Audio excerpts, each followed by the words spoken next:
Bonjour à toutes et à tous, voici l'analyse du SP500 et de l'euro-dollar pour le mardi 22 avril. Après être sorti par le bas de sa zone de congestion 1831-1888 points, l'indice SP500 est en train de réintégrer cette zone de congestion. Pour le moment, il n'a pas réussi à déborder les récents points hauts à 1870 et 1890 points.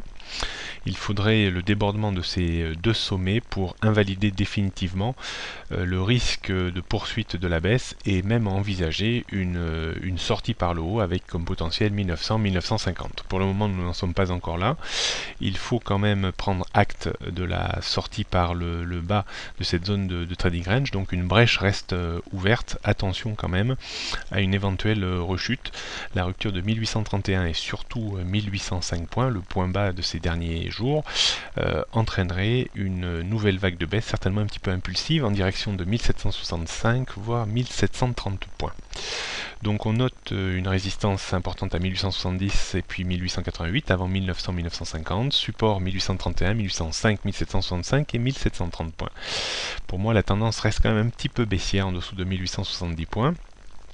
Je vous avais conseillé de vendre un petit peu à découvert dans la zone 1824-1830 points.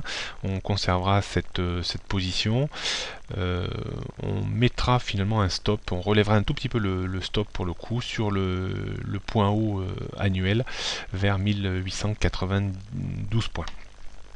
On va poursuivre par l'euro-dollar qui après avoir atteint une résistance oblique de long terme très importante à 1,39 est en train de réaliser une correction technique baissière sur une zone de support parfaitement bien connue entre 1,3790 et 1,3810.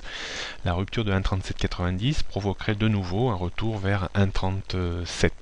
Il y a fort à parier que dans les jours qui viennent, la parité est plutôt tendance à évoluer, disons, dans une zone de trading range entre 1,37 et 1,39 avec comme ligne de démarcation 1,3790, 1,3810.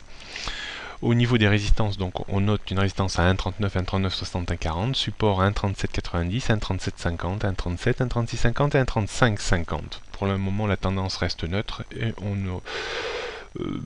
n'appliquera pas vraiment de stratégie pour le moment compte tenu des faibles variations que l'on risque d'avoir encore ces quelques jours qui viennent.